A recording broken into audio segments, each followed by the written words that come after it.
Hello! This video is part 1 in a series in which I will be showing you how to build a character rig for flash cutout animation.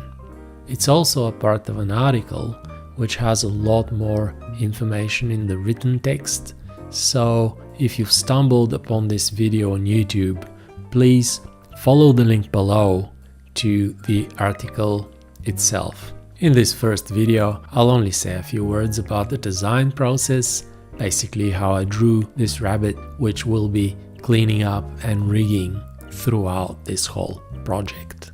Alright, let's not waste any more time and look at the progress of this design. So it all started with these two very rough sketches. I didn't spend more than 3 to 4 minutes roughing these out. My objective obviously was to design an anthropomorphic two-legged rabbit that looks somehow appealing and friendly without being too close to all the famous rabbits such as Bugs Bunny or Roger Rabbit. I was reasonably happy with this second rough. So when I completed this one, I just left the drawings to stay overnight, and on the next day I looked at them and on a blank frame did a bit of a cleanup. Now when I did this, I thought, okay, so I'm heading in the right direction. This is how the cleanup looks compared to the rough on the previous frame. So I thought, okay, this is kind of flow is not too bad, ears are not too bad, but I was not particularly happy with the face, even though the silhouette of the face here looked quite nice and very rabbity. When I tried to add more detail to the muzzle, it started to look a little bit like a camel with two big teeth. So very quickly I decided to drop the teeth. With my next pass, as you can see here, I tried a different facial angle. So with this one you can see the front of the face is a lot more vertical, and here I weakened the lower lip and the chin, and it instantly gave us more pleasing result. And there was no room for teeth here, so I thought, okay, I'm just getting rid of the teeth. The next area that I questioned was just the length of the muzzle.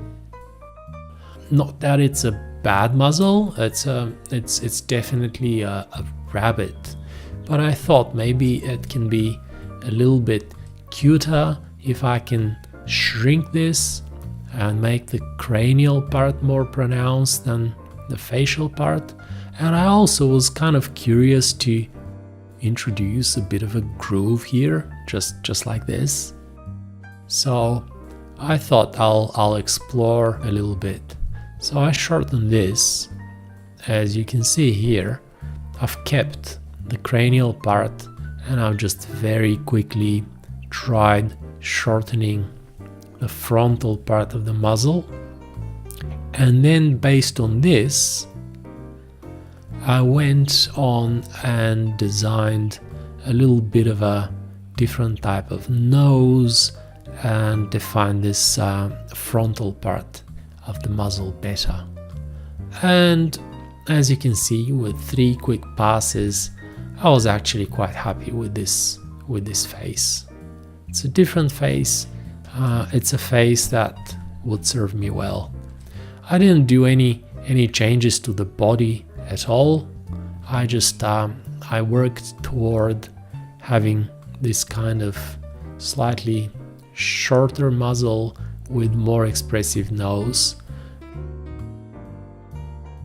yeah, I've grown the cranial part just a little bit. And the last thing that I did when I had this head that I was happy with, I made it a little larger and shrunk the ears, so the head to body ratio changed a little bit. The head is now larger in relation to the body compared to our first passes. You can see there's more volume here than here, and it kind of makes him a little bit more neutral. This could supposedly be more cheeky, a little trickster, maybe a mean one, while this is just a little younger and more neutral looking. And that's pretty much it. I was happy with it, and I said, okay, I'll just leave it overnight and I'll look at it tomorrow. When I checked it on the next day, I thought, no, it's okay. There's nothing that I need to change about it. So it stayed like this. And now in the next video, we'll start analyzing the structure, setting up the joints, and so on. So thanks for watching, and I'll see you in the next video.